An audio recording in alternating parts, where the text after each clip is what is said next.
created even to worship you. We give you the glory and honor.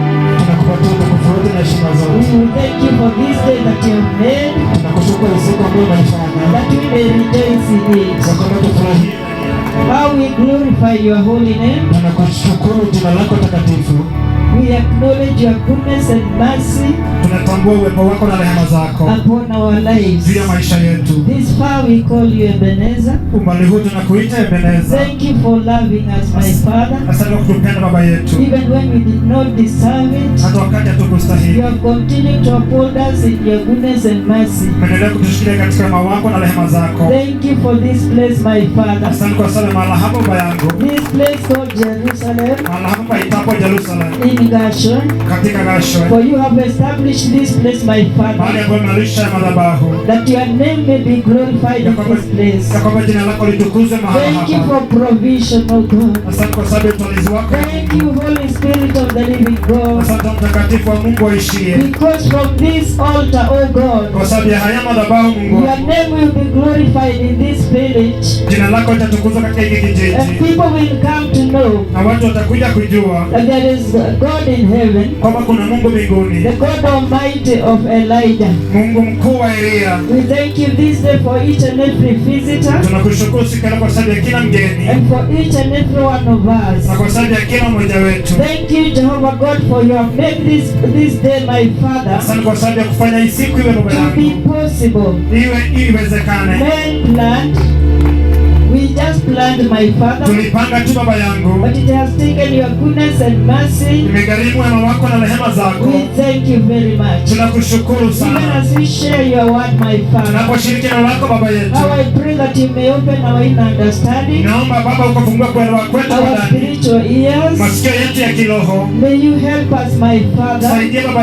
May you establish your word in our hearts. We have seen your great doings in this place. We have seen your revival, O God. We have seen you healing, my Father. We have seen your deliverance, my Father. We have seen what you did in Ivory Coast. My Lord, we just lift our hands and our hearts to thank you. We welcome you in this place. Holy Spirit, we welcome you in this place, that you may take control and put your word in our hearts.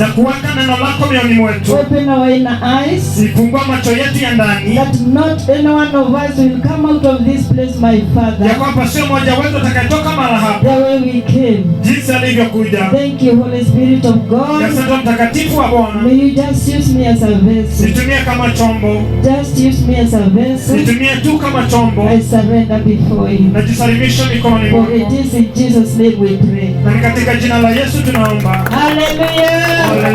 Simama ukamshangilia Bwana. What a great day in Gashon. Jerusalem. Shangilia Bwana vizuri. Mshangilie vyema. Sikusikia hata kidogo.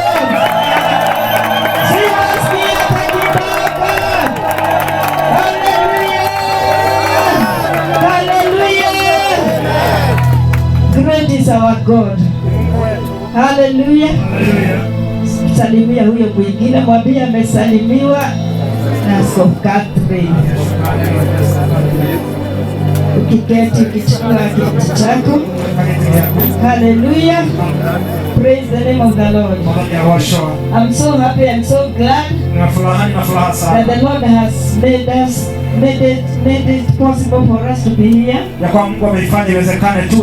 Tulitamani sana hii siku, na tulipoipanga tulitarajia tu Bwana ilikuwa iwe tarehe 5, lakini tukasongesha kidogo kulingana na yale mambo ilikuwa. Na shukuru sana Njoroge Wang'ang'a mwenye ametupea hii uwanja. Bwana ameendelea na kumsaidia. Na ataendelea na kumneemisha. Na ataendelea na kuminua. Kwa maana Mungu wetu ni mwaminifu. Bwana Yesu asifiwe sana. Naona kuna hata nafasi ndani ya hema, kama unasomeka sana ingia ndani ya hema. Kuna nafasi huko hema yana wengine. Wale wazee kuna wengine, kuna viti kule empty tafadhali. Asha unaweza waelekeza kuna viti. Haleluya. Ndio nataka tu Mungu anisaidie nimalize tu haraka, naona weather inaweza badilika. Lakini nataka kuongea juu ya kitu kimoja. Praise the name of the Lord. When all is said and done, ensure that you get the word of God. Because the word of God is very important. Onyesha waboi pale ataketi pale. Sijui Asha wamelala ama ni shida gani?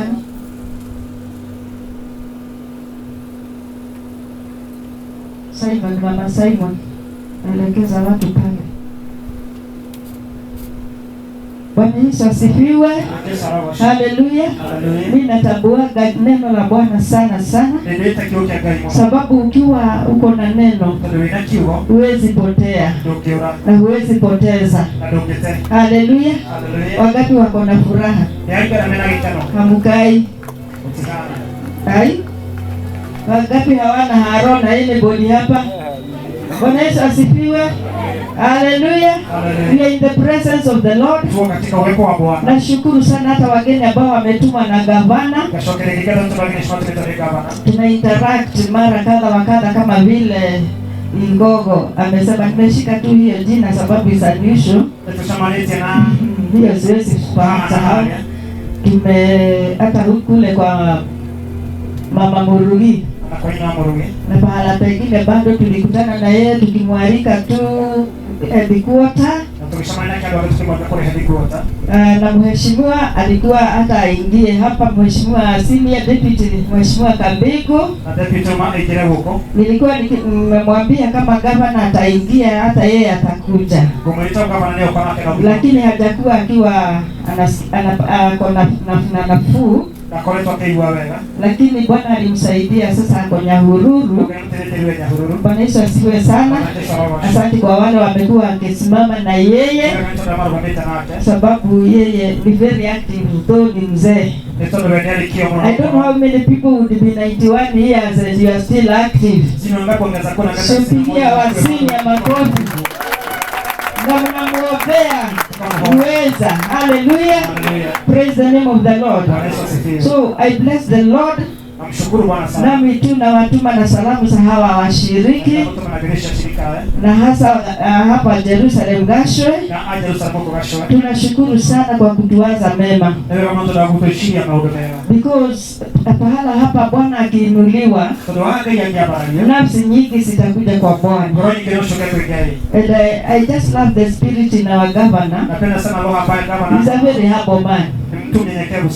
We have interacted. He's a very humble man. Praise the name of the Lord. And we honor all those people that the Lord has raised. Hallelujah. And as we were challenged, it's good to keep on praying for our nation and the leaders that the Lord has put in place. Believe it or not, all the leaders, it's the Lord who allows them to be there.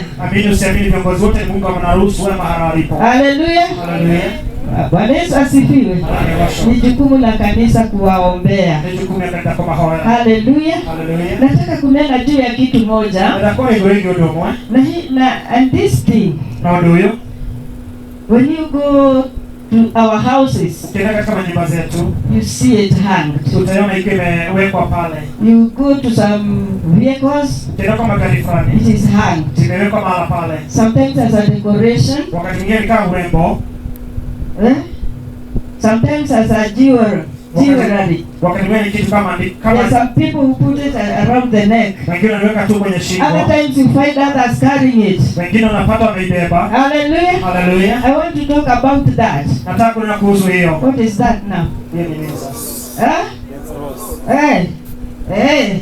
Hallelujah. Hallelujah. I want to speak about the cross. Nataka kuhusu msalaba. Praise the name of the Lord. Bwana Yesu asifiwe. Because kwa sababu even if this is not the Easter weekend, hata kama Easter weekend ya Easter, we know we have the gospel of the blood and the cross. Tunajua bado tuko na injili ya damu na msalaba. Though last weekend was the resurrection Sunday. Hata kama Jumapili iliyopita ilikuwa ndio Jumapili ya kufufuliwa. But we know this is the gospel. Lakini tunajua hii ndio injili that has founded us. Ambayo imetupata. The gospel of the cross. Injili ya msalaba. Praise the name of the Lord. Bwana Yesu asifiwe. Hallelujah. Hallelujah. And I was thinking about it very well. Nilikuwa naifikiria vyema sana. The cross. Msalaba. And the power that is in the cross. Na nguvu zilizoko ndani ya msalaba. And I've said you find it everywhere. Nimesema utaipata kila mahali. And people are using it in different ways. Na watu wanatumia kwa njia tofauti. But I want to say blessed. Nataka kusema mbarikiwa. Is the person who knows. Yeye anayejua. Who understands. Ambaye anaelewa. The power. Nguvu. Of the cross. Ya msalaba. Praise the name of the Lord. Bwana Yesu asifiwe. Hallelujah. Hallelujah. The cross has become a symbol. Msalaba umekuwa ni ishara. Or it's a symbol in Christianity. Ama ni ishara katika Ukristo. But funny enough, lakini cha kuchekesha, you find even some people unapata watu fulani who do not even regard God, ambao hawaheshimu Mungu, they still put it as a jewel. Wanaiweka tu kama ni mkufu. Hallelujah. Hallelujah. We put it in our buildings. Tukiwa katika majengo yetu. It is a symbol. Ni ishara for Christianity. Ya Ukristo. Praise the name of the Lord. Bwana Yesu asifiwe. And we sing about it. Tunaimba. We preach about it. Tunaihubiri. But what was the origin? Mwanzo wake ilikuwa wapi? Was cross anything before? Msalaba ilikuwa kitu hapo kabla? Hallelujah. Hallelujah. Ilitokea wapi? Ilitoka wapi? Hallelujah. Hallelujah. Ilikuwa kweli ya Wakristo? Walikuwa ya Kristo. Ilikuwa ya Wakristo. Wale wa Kristo. Hallelujah. Hallelujah. Bwana Yesu asifiwe sana. Hallelujah. Hallelujah. Mimi sihubiri, nataka kukuelimisha kidogo tu. Ninakuja leo kukuambia nini? I'm not an evangelist. Nije mwinjilisti. I want to teach you a bit. Nataka kufundisha tu kidogo about the origin of the cross. Kuhusu chanzo cha msalaba. So, initially, hapo mwanzo, the cross was not a symbol of faith. Msalaba haukuwa ishara ya imani. Hallelujah. Hallelujah. And it was rugged cross. Na ilikuwa ambayo imechanika. Who are the people who are being put on the cross? Ni nani ambao walikuwa wanawekwa pale msalabani? We know something. Kwa sababu tunajua kitu kidogo. It was not a tool of faith. Haikuwa ni kwamba ni kitu cha imani. Original. Mwanzoni. It was a tool of what? Ilikuwa tu ni chombo cha It was a tool of punishment. Ilikuwa ni chombo cha The Romans used it. Ilikuwa ni chombo cha mateso walitumia. Ya kuadhibu. Kama vile unaweza shika mwizi pale, walikuwa wanapelekwa wanaagikwa msalabani. Msalaba haukuwa na maana. Nituranyita. Tunasikizana. Hallelujah. Hallelujah. Wale walikuwa baada meke teke. Wale ambao walikuwa wamefanya dhambi. Na ni amare nago Arumi wa Romans. Na Warumi ndio walikuwa na msalaba. It was a tool of punishment. Ilikuwa ni kitu cha mateso. Execution. Kuua by Romans. Na Warumi. To punish their enemies. Kuadhibu maadui zao. Or to punish those people who had erred. Kuadhibu wale watu ambao walikuwa wameshikwa. It was a horrible tool of punishment. Ilikuwa ni kitu ambacho ni kibaya. Ilikuwa ya kuvunja moyo. Nobody wanted to go to the cross. Ya kwamba kuna mtu ambaye alitaka kwenda msalabani. Hallelujah. Hallelujah. And it was not smooth. Na haikuwa nyororo. The way we put it. Jinsi ambavyo tunaiweka. It was just a tree this way and that way. Ilikuwa gedukei. Ilikuwa tu ni mtu imepigwa hivi na vindi. Ilikuwa tu ni kama kisi. Mwana ni evosho. Bwana asifiwe.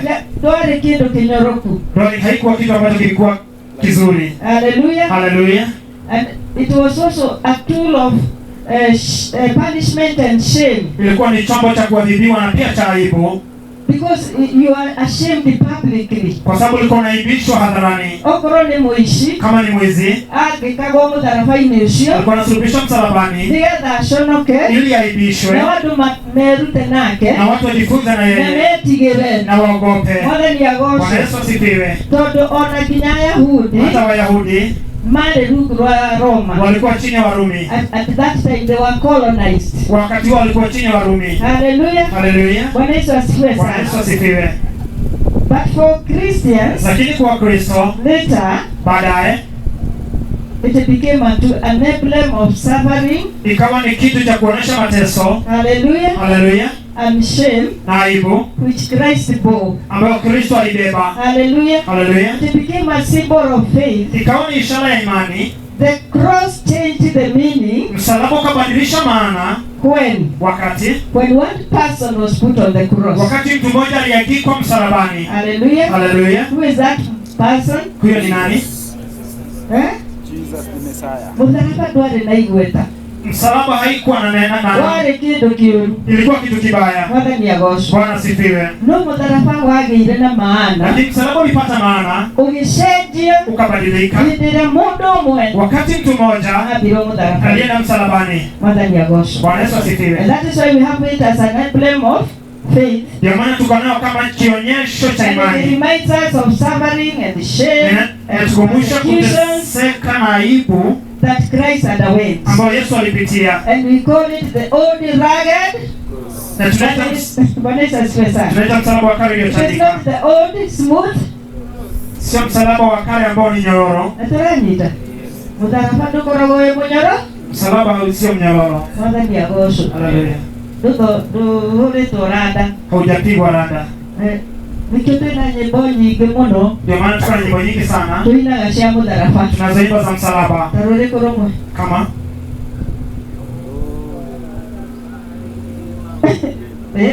kila mtu ale na ruwe. Kila mtu ako nao. Ni mteine? Tuina wote.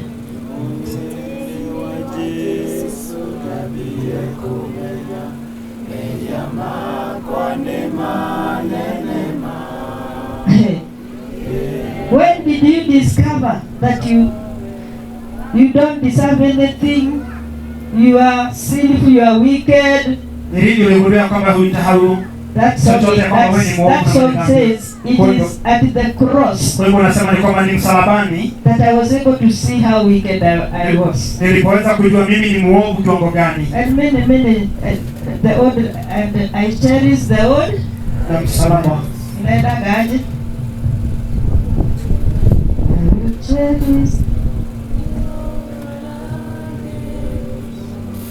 Ile ya Jimmy Swaggart.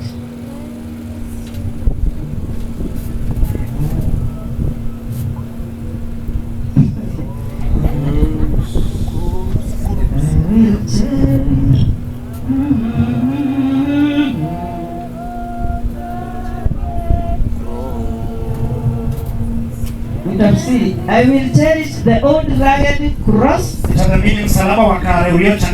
exchange it for a crown one day. Hallelujah. Hallelujah. Ya kwamba ukiembrace msalaba na kazi ya msalaba, siku moja hiyo ndio itabadilisha wewe upewe taji, uweke msalaba chini. Na ndiposa Biblia inasema katika Luka 17 tukianzia tu pale Luka 14 verses 27 Luke 14 verses 27. What does the Bible say? As we cherish the old rugged cross, that we are going to exchange it one day for a crown. The day that is very near, I will cling to the old rugged cross, because a day that is very soon coming, if I stand faithful, I'm going to exchange it for a crown. Praise the name of the Lord. Soma 14, Luke 14, 27. Luka 14 mstari wa 27. Biblia inasema, yeyote asiyechukua msalaba wake na kunifuata hawezi kuwa mwanafunzi wangu. Umeshika? Hallelujah. Hallelujah. Hizi kama watu wanashika. Ama ni nini umelala? Hallelujah. Hallelujah. Umelala? Nikwambia. Hiyo basi imesema nini? Yeyote asiyeuchukua msalaba wake na kunifuata hawezi kuwa mwanafunzi wangu. Uliza huyo mwingine kama anabeba msalaba wake. Kila siku, kila dakika unatakiwa kuchukua kama wewe ni mwanafunzi wa Yesu. Sababu nikiuliza wangapi wameokoka? Tukirejea na mahono kete. Acha nione. Yeye na mahono kete. Wangapi wanamfuata Yesu? Yeye na maroma ya Kristo. Yenye mnaweka mkono. Na wale mara igagoko. Haleluya. Wangapi wanaenda mbinguni? Yeye na mara ni matuine. Wangapi wafuasi wa Yesu? Yeye na aruto Yesu. Ninaona ni sisi wote. Naona ni wote. Na kama yuko pale leo kuko na nafasi. Na ikodo yuko wao mmoja kuna nafasi. Kupatia Yesu. Haleluya. Ya kuwate ya kujitaja Yesu. Lakini Biblia imesema Biblia lugha. Kama wewe ni mfuasi wangu. Aikowe mtu wako. Mfuasi wa Yesu. Mtu wa Kristo. Ni lazima ujitwike msalaba wako kila na ungenyokea msalaba wako wa mudanya. Anyone who does not carry his cross and follow me cannot be my disciple.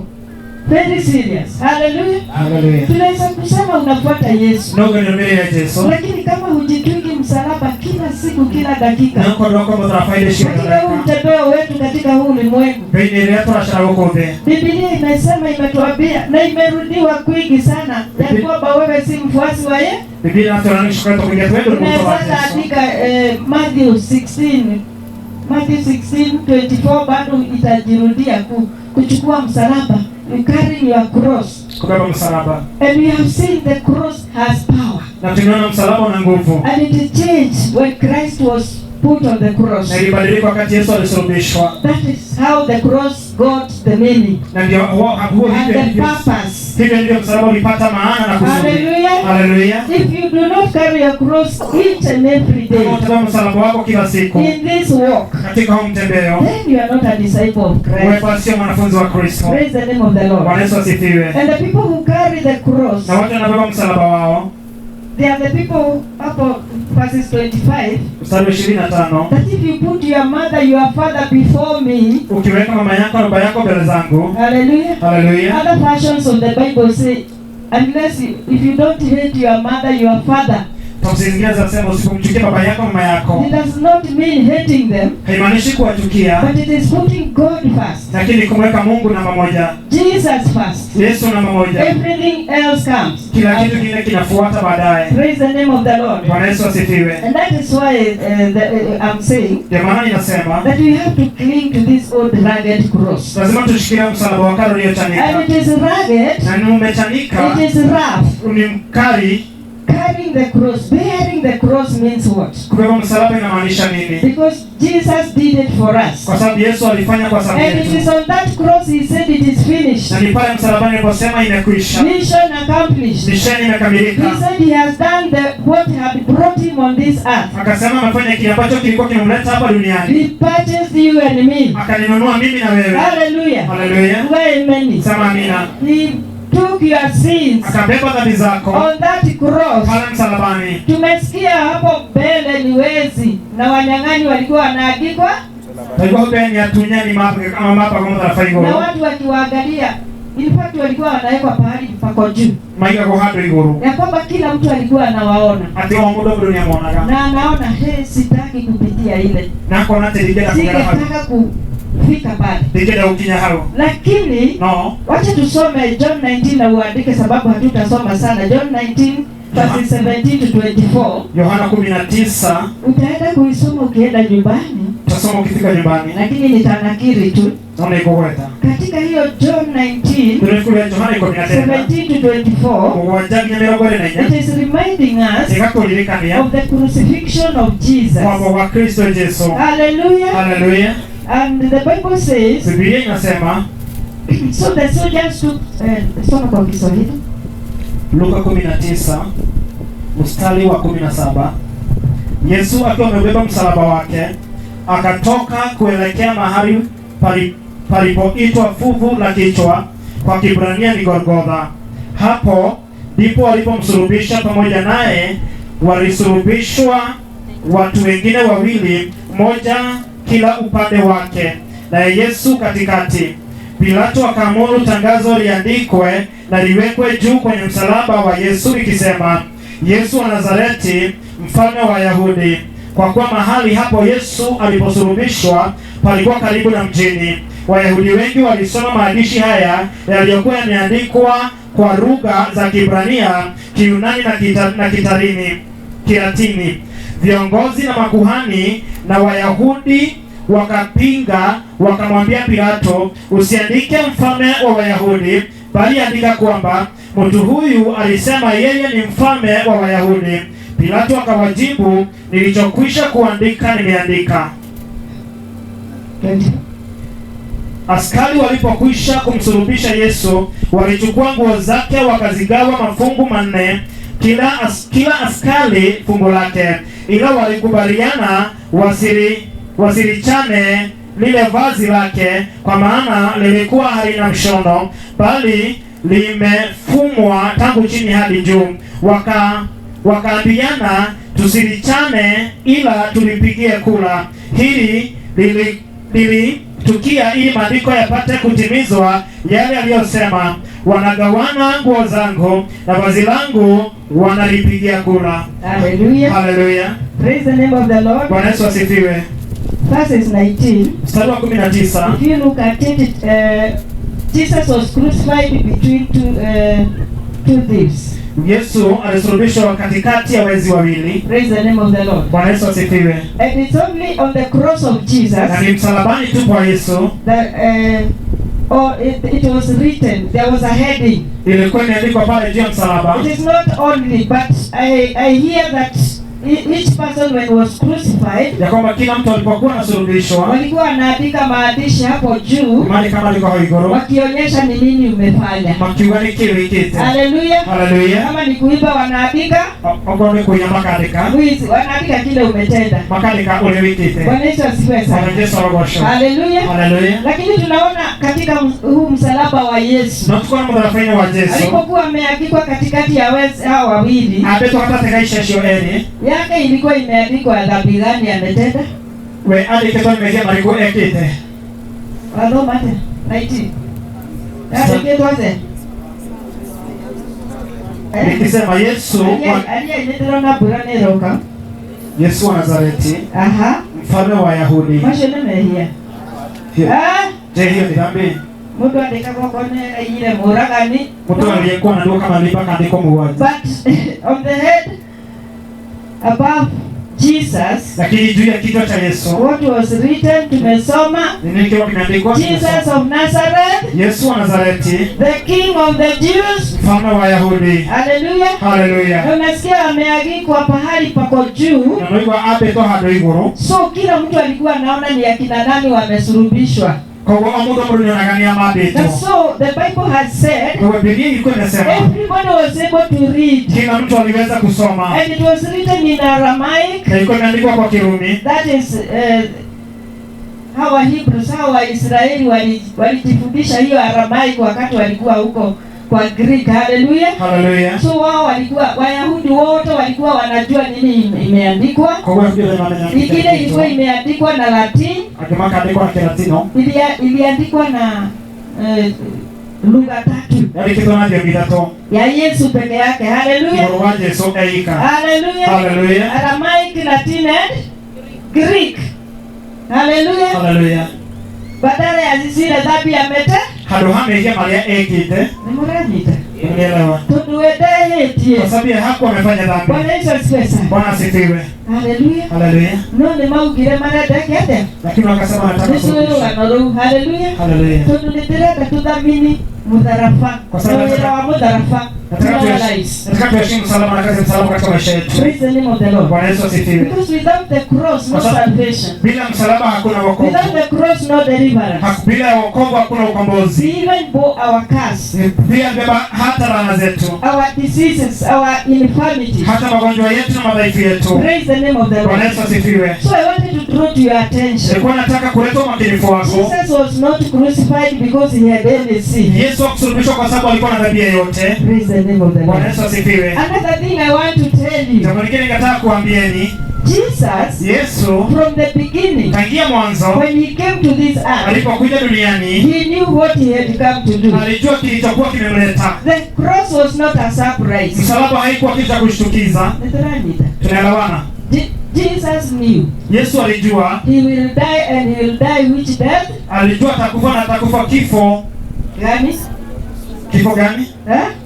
Angekufa na kupigwa mara nyingi walitaka kumpiga mawe. Mahita mengine bali atakomora mahiga. Anachomoka. Amen. Lakini from the beginning, Jesus knew about the cross. Yesu alijua kuhusu msalaba. And he chose. Na akachagua. Sema he chose. Kama akachagua. Sema he chose.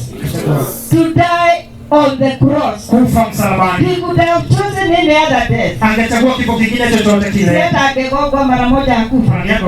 But he chose the hardest way, the severest way to die. Lakini akachagua ile hali ngumu sana, because of you and me. Kwa sababu yako na mimi hapa. Hallelujah. Hallelujah. So that we may understand. Ya kwamba tuweze kuelewa. When we are told to bear our own. Wakati tunaambiwa msalaba wetu. Each day. Kila siku. Wakati tunaambiwa ni lazima ubebe msalaba, ujikane. Ubebe msalaba wako kila siku. Ndio uelewe. Hallelujah. Hallelujah. Haikuwa rahisi. So kama unaandika. Nimesema, do you know Jesus chose to die on the cross? Nimesema Yesu alichagua kufa msalabani. Hallelujah. Hallelujah. He knew. Alijua. Because he was living in that land. Kwa sababu alikuwa anaishi katika ile mahala pale. He knew that how the Romans were punishing the sinners. Alijua vile ambavyo Warumi walikuwa wanaadhibu wenye dhambi. Praise the name of the Lord. Bwana Yesu asifiwe. And however painful and horrible, ingawaje ilikuwa na uchungu sana, the cross was, na kuaibisha sana, Jesus chose to die. Yesu akachagua kufa that way. Hivyo. Tunaelewana? Hakuchagua ile njia rahisi. Nachagua ile njia rahisi. Ni kwa nini? Sababu yangu na wewe. Haleluya. Wewe nani? Ndio kuanzia hapa tushike hii kazi ya msalaba, kazi ya Kalvari. Haleluya. Bwana Yesu asifiwe. Tunasema kama sio Kalvari. Okay, let's go with Kalvari. Kalvari. Kama sio Kalvari.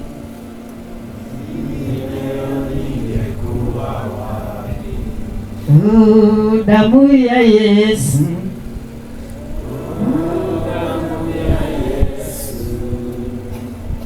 Kama sio damu ya Yesu, mimi leo ningekuwa wapi? Hiyo damu ilitokana na kuagikwa kwake msalaba. Bwana Yesu asifiwe sana. Na yeye alichagua. He could have died any other way.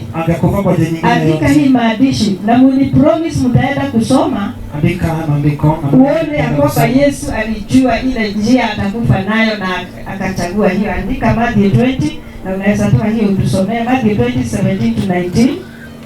Andika ingine Matthew 26. Mwingine ako na microphone utatoa hiyo 26. Ujue Yesu alichagua kabisa. It was a deliberate. He offered himself. Alijitoa mwenyewe. It was not a surprise. Haikuwa kitu cha kuchukiza. Na hakushurutishwa na baba. Na radhi shirishiro ni fafa. Mwana ni agosho. Bwana Yesu asifiwe. Hallelujah. Hallelujah. Yeye alichagua. Wenewe shagole. Sababu alikudhamini sana. Hakutaka hata mmoja wetu akapotee. Ndio ona mwito akora. Alijua humankind yote. Wakati Adam alianguka, watu wote wanaelekea jehanamu. Lakini Mungu Baba alikuwa na mpango. Huu akarifai Matthew 20:17-19 imeandika. Mathayo 20. Tusome na wameandika Matthew 26. Ni wakati wa Passover. Waandike John 3:14-15. Jesus chose to die on the cross. Yesu alichagua kufa msalabani. Mathayo 20:17.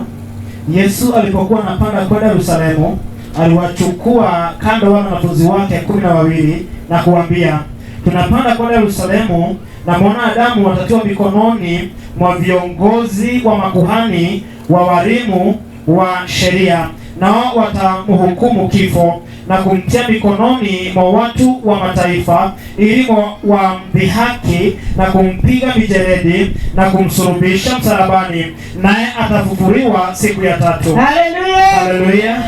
Alijua. Hallelujah. Namenyaga. Si angetoroka. Nengeorire. Si angeiepa. Nengeorire. But hakuchagua kuepa. Haleluya. No wedoorire. Mathayo 26 imesema Mathayo Passover, wakati wa Passover. Mathayo 26.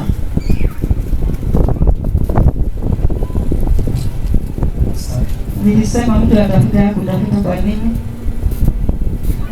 Wane tu. Mathayo 26 mstari wa kwanza.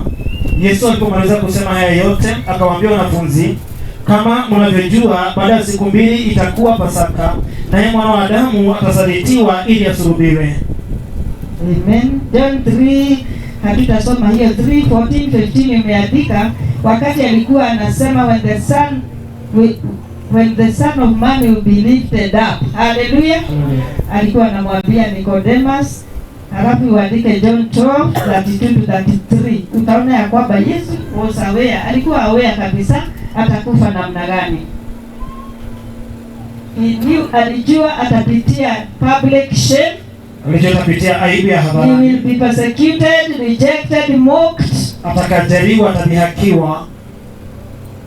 By dying on the cross. Kwa kufa msalabani. Hallelujah. Hallelujah. Praise the name of the Lord, church. Bwana Yesu asifiwe kanisa. Tuko. Hallelujah. Hallelujah. He even knew the price he will pay. Alijua hata gharama atakayolipa. Hallelujah. Hallelujah. You remember when Peter told him? Unakumbuka Petro alimwambia? When he said he is going to die. Aliposema ataenda kufa. Petro akamwambia hapana, huwezi. Petro akimrasha. Alimwambia aje? Alimwambia? Alimwambia rudi nyuma yangu. Kwa hivyo Yesu alikuwa ako tayari kutimiliza mapenzi ya Baba. Hallelujah. Na Biblia inasema he offered himself deliberately. Alijitoa kimakusudi. Hallelujah. Hallelujah. Bwana Yesu asifiwe sana. Bwana asifiwe. Na ninajaribu kusummarize. Najaribu kutia kwa muhtasari. Andika hapo 1 Corinthians. Wakorintho wa kwanza 1:18, chapter 1 verses 18. Moja mstari wa 18. Alafu utashikanisha na 22-24. The cross. Hallelujah. Sema msalaba. Msalaba. Paul akaiangalia namna hii. Paulo akiroro. Bwana Yesu asifiwe. Bwana yarosho. Paul akaangalia msalaba namna hii. Paulo akiroro mudharafa o. Because you see the disciples deserted Jesus. Kwa sababu unaona wanafunzi walimwacha Yesu. Hakuna mvua, sijui ni nini, ni kidogo sana. Lakini wenye watoto waingie kwa hema. Hallelujah. Hallelujah. Paul katika hiyo 1 Corinthians chapter 1, katika Wakorintho wa kwanza 1 verses 18, mstari wa 18, akawa anaona mambo mawili matatu aikorokiwa na maundu merĩ kana matatũ alipokuwa anazungumzia juu ya kazi ya msalaba. Ndĩragĩria wĩra wa mũtharaba.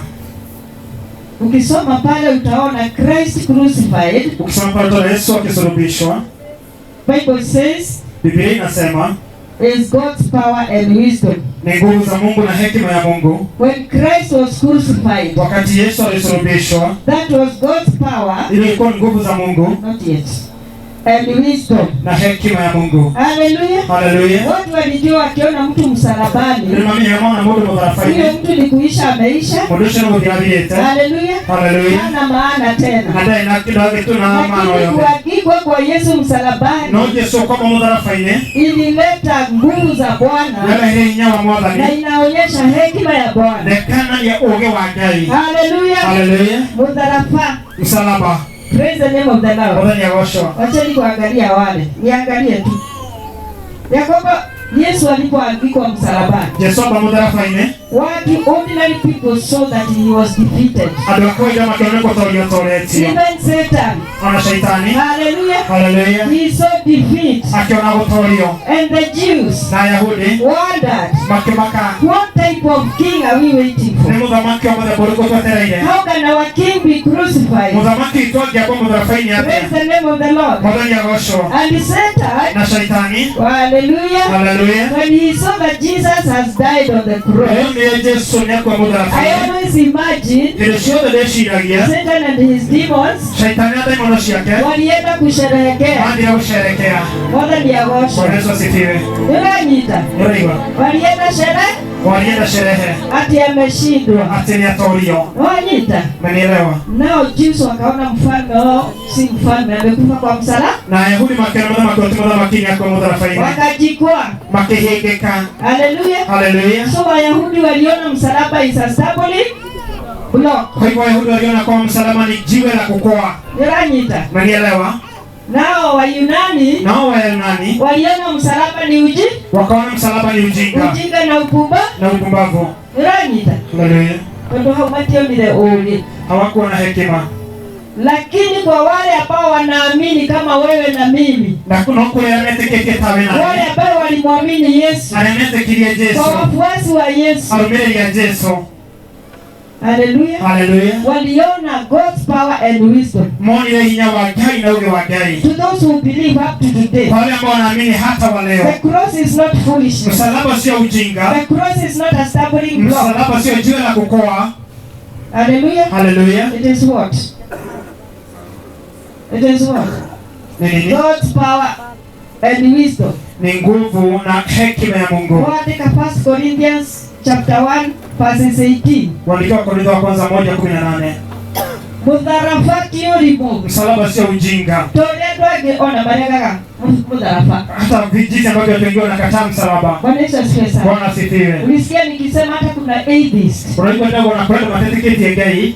Na ndio Qur'ani imekiteke. Na unakuta kwamba wameweka msalaba. Kuiga miana. Wameweka msalaba kama wameweka mimi. Kwa sababu hawaelewi maana. Bwana Yesu asifiwe. Bwana asifiwe. Haleluya. Haleluya. So dakwera shaitani na mapepo madhi leo sherekea mwana Yesu niekate. Kaambia shetani na mapepo alikuwa kusherehekea kati ya Yesu ameshindwa, amesulubishwa msalabani. Wanyita. Haleluya. But they were surprised. Lakini walishangazwa. Haleluya. Haleluya. Sababu the Bible says, Biblia inasema alisema atakufa siku 3, 3 days 3. Who will be in the heart of the earth? How many days? 3 days.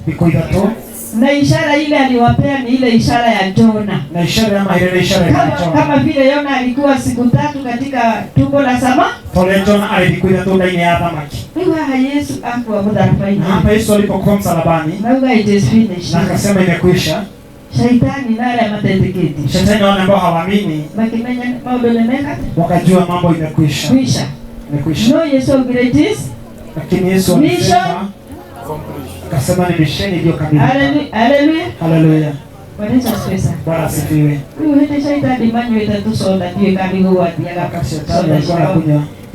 Mageinagare wakiimba. Wakati they were dancing and walikuwa wanacheza na kuruka. Na wakipiga ngemi. Wakaona nani? Wakiona. Nila imagine. Walimuona. Wakamuona amejitokeza tu. Akachukua nini? Akioya. Akawanyang'anya. La nini? Mauti na Bwana Yesu asifiwe sana. Amen. Alianza kujuta. Makiambia kweli. Sababu tunaambiwa kama shetani angejua ile kazi Yesu alikuwa anafanya msalabani, hakuna mtu angemsulubisha. Kwa shetani amenyetero na Kristo utamota faida angetekeleza. Hallelujah. Because death was defeated. Kwa sababu kifo kilishindwa. We were founded. Tukapatikana. Man was delivered and restored. Mwanadamu akakombolewa na kurejeshwa. Salvation came to this earth. Wokovu kaja duniani. The sin of Adam. Dhambi za Adamu. Hallelujah. Hallelujah. Praise the name of the Lord. Bwana Yesu asifiwe. That is why I'm talking about the power in the cross. Ndio maana ninakuhusu nguvu za msalaba. If we really know what is the power is in the cross. Kama tunajua ni nguvu zipi zilizo msalabani. And the Bible is telling us to carry our own cross every day. Na wakati Biblia inatuambia msalaba wetu kila siku. Meaning we walk in Jesus' footsteps. Kumaanisha tutembea katika nyayo za Kristo. His suffering. Aliteseka. We partake his suffering. Tushiriki mateso yake. Kujinyima. Tujinyime. Sababu ni mambo ni mengi sana katika huu ulimwengu. Kwa sababu ni mengi sana hapa duniani. Ambao imezuia watu kumjua Muumba wa mbingu na dunia. Mama alienda kumenya mudua na igoro. And he made his only begotten son to come to this earth. Na akamtoa mwanawe pekee aje duniani. This dusty earth. Hii dunia yenye mavumbi. He left his glory. Akaacha utukufu wake. Because of us. Kwa sababu yetu. Hallelujah. Hallelujah. He passed all that on the cross. Akapita haya yote msalabani. I hear alikuwa alipigwa magumi, alipunched. Uso haukuwa na sura. Na ulitogia agatethura. Isaia 53. Isaia 53.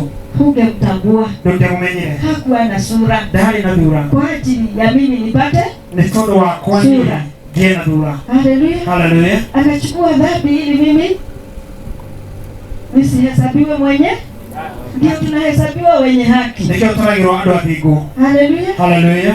Akatemewa mate. Agitwirwo mata. Nabii wa Mungu anatuambia ati hakuwa mate, ukitemewa mate mingi inafanyaga aje? Inashikana hivi. Mrajita. Mpaka macho inafuki. Na hajaweza kujipaku.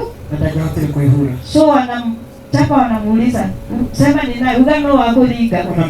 Wewe munafi. Sema kama ni nabii, sema nani amekugonga. Na wirosho wote. Na hiyo kazi yote Yesu arutaga nĩ ũndũ wakwa nawe. Yesu alifanya kwa sababu yangu wewe na mimi. Tucoke tutuike nĩ ũkũingĩra jehanamu. Alafu isemekane utenda jehanamu. Tutuike nĩ ũkũrega. Ati wewe utakataa Mũhonokia.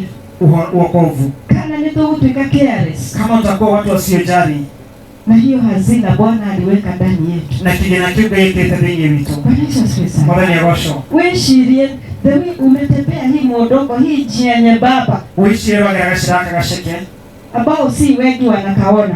Hata ti andũ aingĩ maramiona. Bwana Yesu asifiwe sana. Mwathani agocwo. Hii njia pana. Njĩra ĩno njariĩ ndio kila mtu ana. Andũ aingĩ nĩkũmagerete. Bwana Yesu asifiwe sana. Bwana asifiwe. Tihadhara. Sio hasara. Kuigaira Yesu. Kuchukua Yesu wa urithi wako. Haleluya. Haleluya. Praise the name of the Lord. Bwana Yesu asifiwe. Tihadhara kuima. Sio hasara kujinyima. With the few years we have here. Na miaka michache tunayo hapa. Haleluya. Kwani tuko na miaka ngapi? Tuna miaka gani? Jumapili nyingine sisi tulishinda ibada mzuri, tukaongea juu ya kujitayarisha. Tukaambiana tujiandae njia. Tuangalie njia. Nikawa nawaambia si hata mtu anaweza kufa. Na kimeona mbona wako. Hawa watu wa Ukara wananiambia, Bishop usiseme hivyo. Ndio mkaja na mbona Bishop tena. Waliona kama ninaji jirani. Lakini niwaambia si tunaibaga. Tunaibaje? Tukakena, atitwathiaga tutinaga nyĩmbo icio tũragia rĩrĩ tũkonana tunauliza nini tutakapo tutinaga ũguo tunaimba ati tutaimba haleluya tutaimba haleluya. We are longing, we say we are like Paul who longed to be the Lord every time. Kusema kwamba sisi ni kama Paulo tunatamani kuwa na Bwana kila wakati. Ndiye ndoraga neje na kwamba sisi niishie ni Yesu. Paulo netigagĩra gũkua Paulo aliogopa hayo. Paulo augaga atĩrĩrĩ. Paulo alikuwa anasema endaga gũthiaga. Alitamani aendage. Akaona ikaikara akahota kuhujia ke. Lakini akaona akikaa ataweza kuhubiri injili. Haleluya. Haleluya. Lakini sisi tunataka kukaa. Lakini sisi tunataka sisi tuko na si vibaya. Sababu ni ahadi moja tuliambiwa hata abundant. Lakini usikae kama unaishi wapi? Milele. Ujue any time anaweza kukuambia wewe leta. So nilikuwa nawaambia hivyo, wakaniambia wewe askofu usiseme hapa ukiwa kwa madhabahu.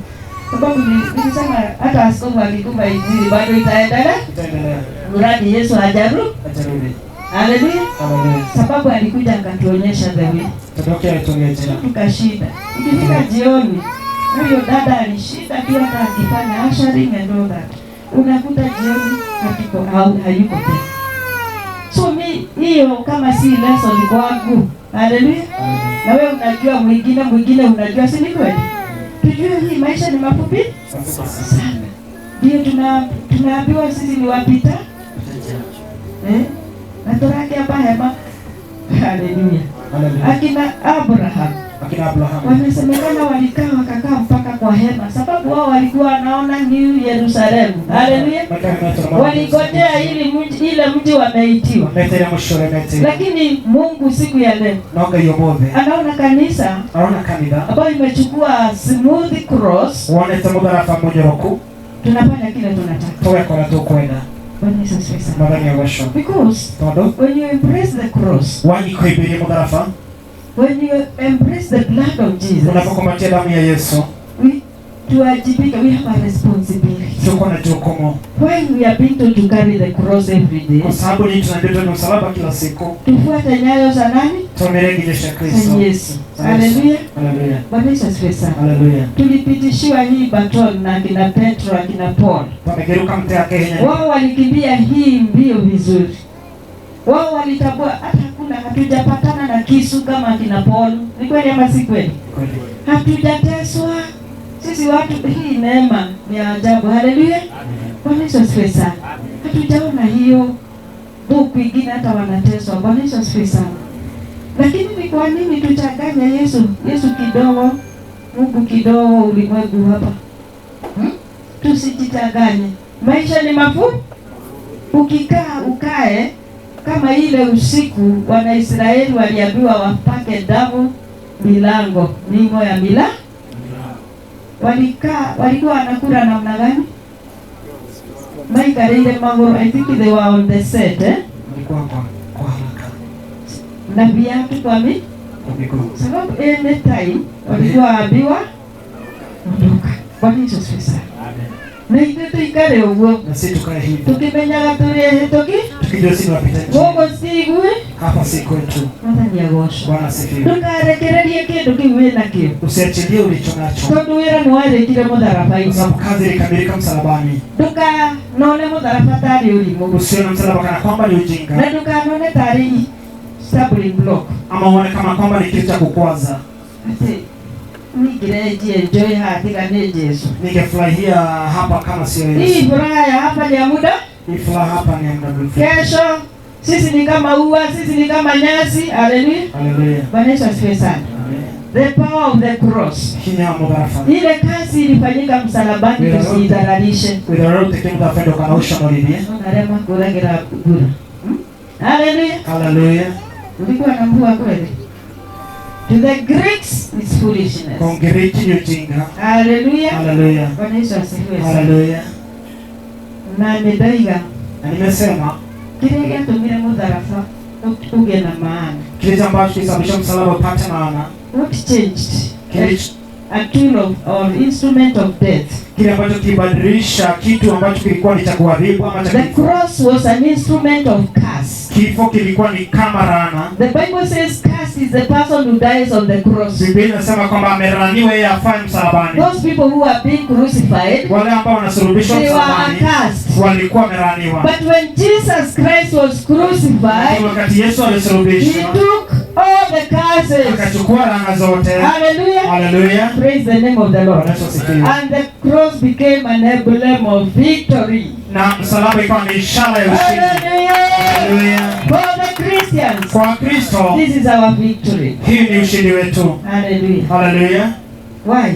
Kwa nini? Because of the one who died on it. Kwa sababu yeye ambaye alikufa pale, Jesus. Yesu. Two, pili, the ultimate price he paid. Gharama ya hatima ambayo alilipa. Yoranyita. Hallelujah. Praise the name of the Lord. Bwana Yesu asifiwe. Sababu hata unaweza kutana na mtu akuuliza ni kwa nini mnadhaminiki msalaba sana? Si kuna wengine hawa msalaba.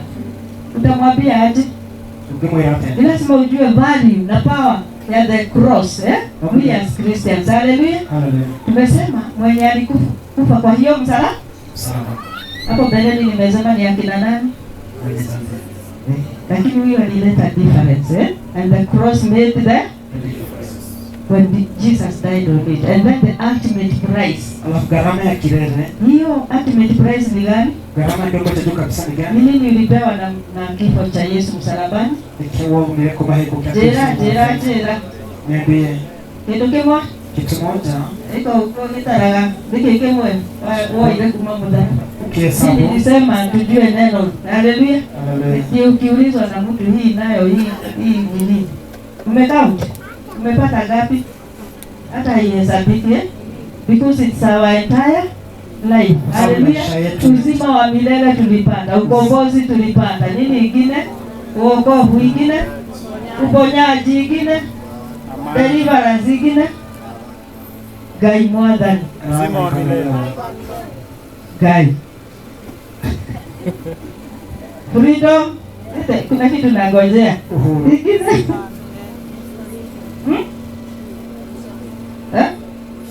Ushindi, mpaka mseme ile sitatoka hapa. Hata utajiri. Utajiri. Hapo. Unajua mnaniambia tu kwani mambo mazuri ni ya nani? Sina kutoka kwake. Sasa ukijigawia msalaba, ukiembrace msalaba na kazi iliyofanyika, all other things are seek ye first the kingdom.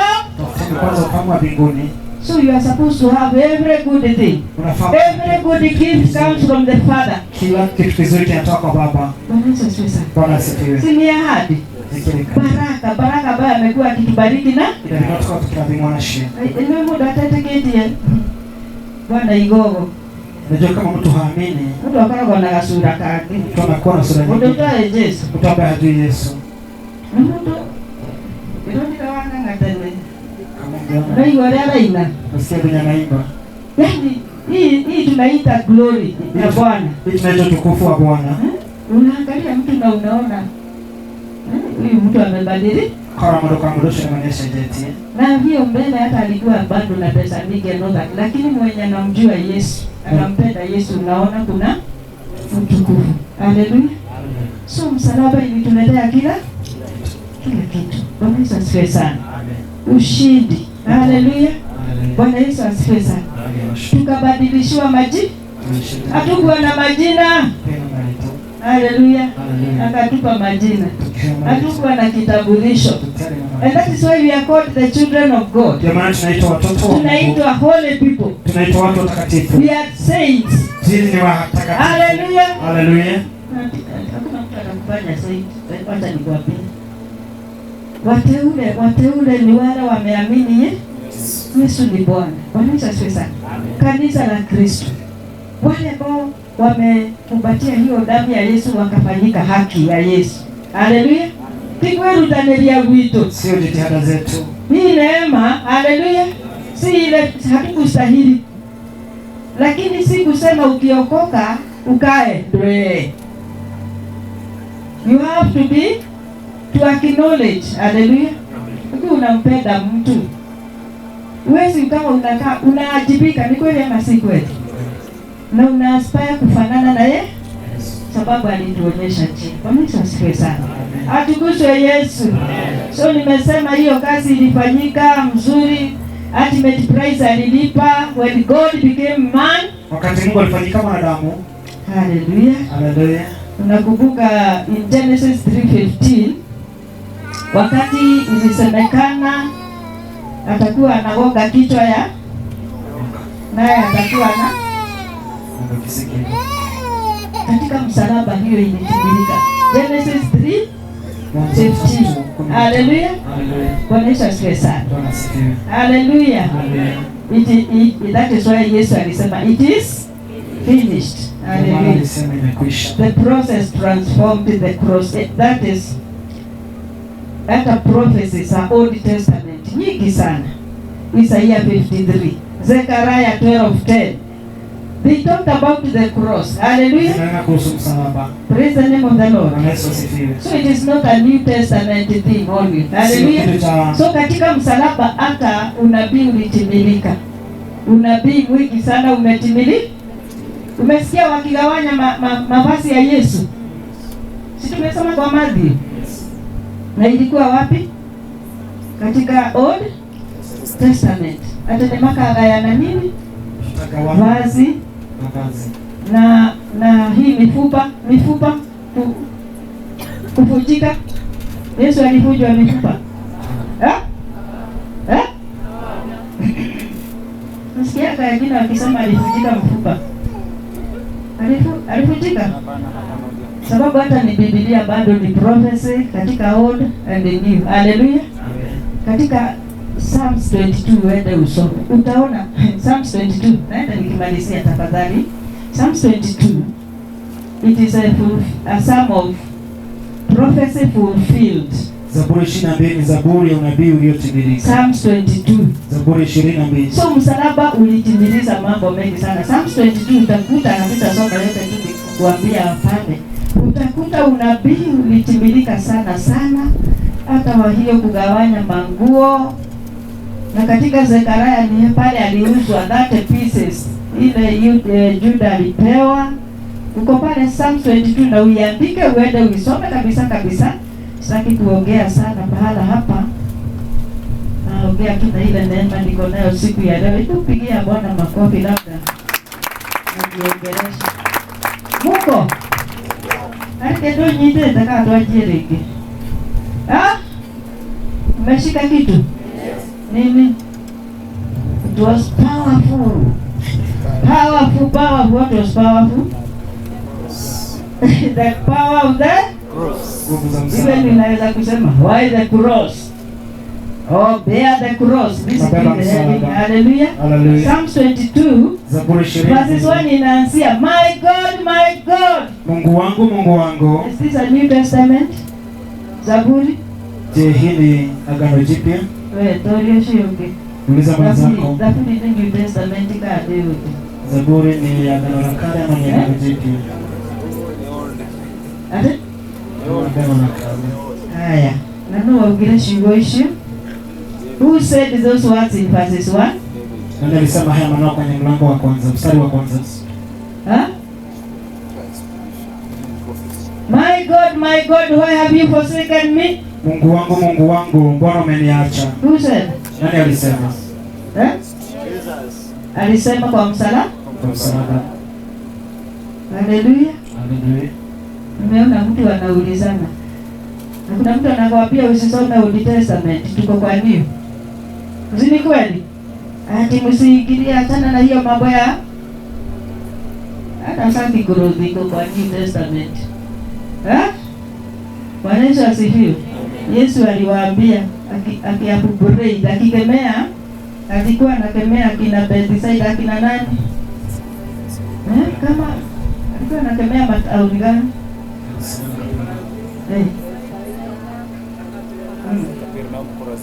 Akawaambia aje?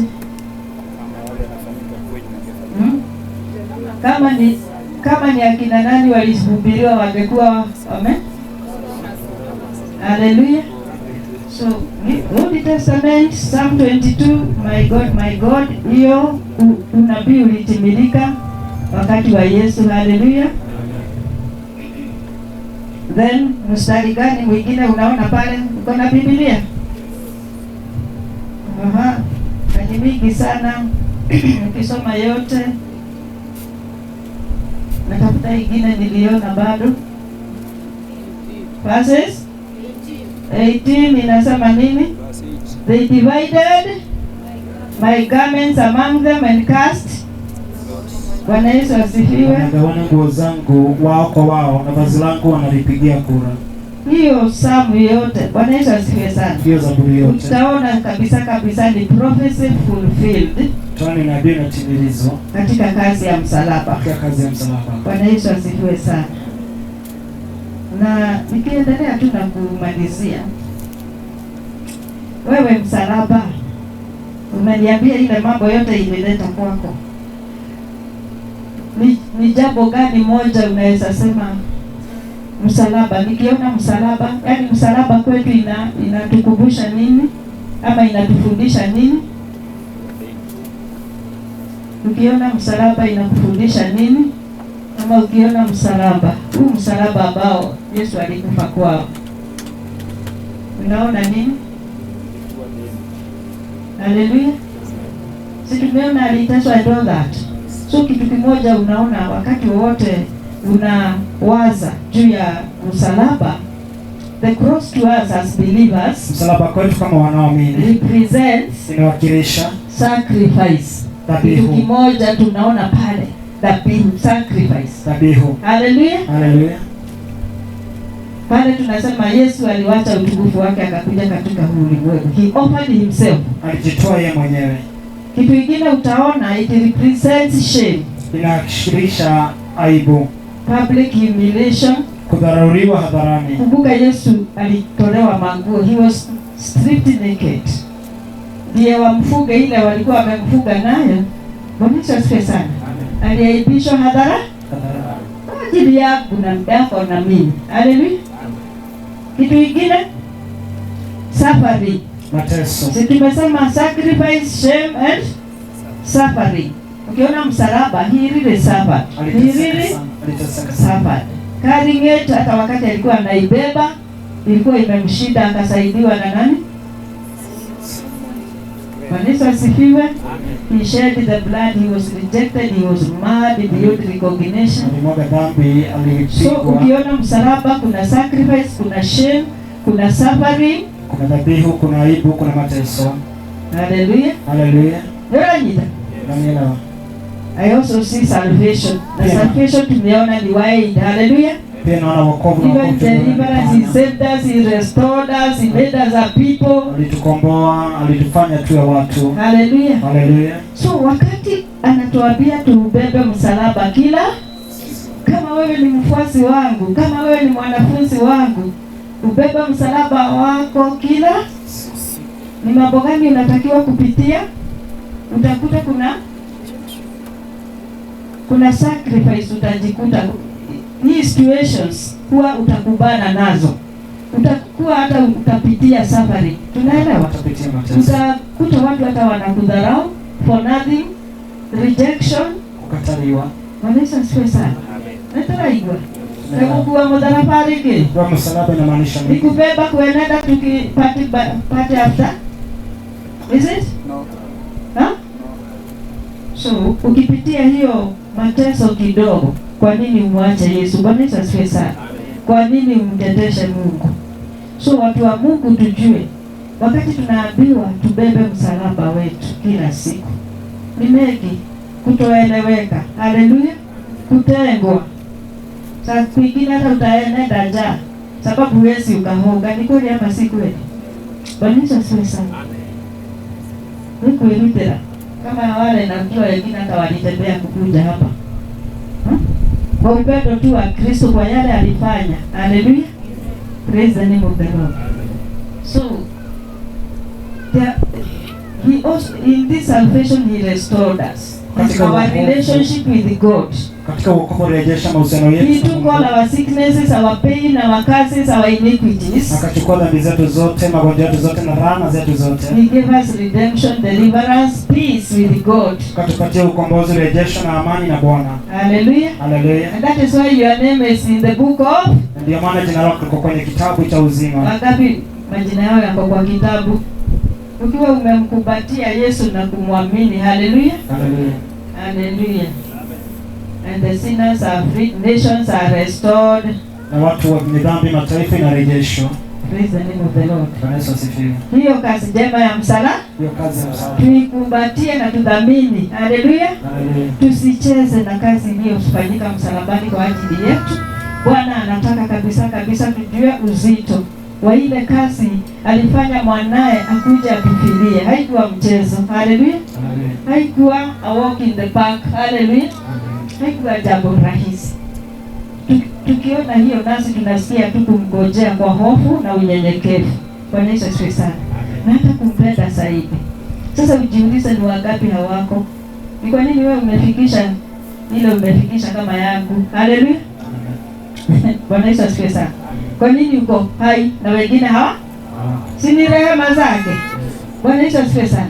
Si ni hii damu ya Yesu. Tuendelee na kuililia. Bwana Yesu asifiwe sana. Sababu vile msalaba uko na nguvu, damu ya Yesu iko na mamlaka na nguvu. Na tunasimama na miguu yako, sababu wakati ninasema hivyo simama tu tunamalizia. Haleluya. Bwana Yesu asifiwe sana. Wewe shiria rege. Wazia tena ile kazi Yesu alifanya. Wakati tumesema ni Easter, wakati tunasherehekea Easter, na labda tunaisherehekea kwa dhambi, kama vile tunasherehekea hata Christmas kwa dhambi. Bwana Yesu asifiwe sana. Tuanze sana sisi kama Wakristo ambao sisi tunaamini, tudhamini msalaba. Na haikuwa msalaba nyewe, haleluya. Ilikuwa yale naiduke. Ilikuwa nini hiyo si utafsiri? Ilikuwa na riziki. Ilikuwa na madhudo sijui kama hiyo ndio. Elanyita. Wakati alikuwa anawekwa kwa hiyo mti, haikuwa smooth. Alikuwa anadugadu. Bwana Yesu asifiwe sana. Haleluya. Bwana Yesu asifiwe sana. Lakini ni kwa ajili sisi tupatikane siku ya leo na tuhubiri hii injili ambayo ni ya amani ambayo ametupea. Bwana Yesu asifiwe sana. Haleluya. Worshipers, kama sio msalaba, mimi ningekuwa wapi tunapoenenda?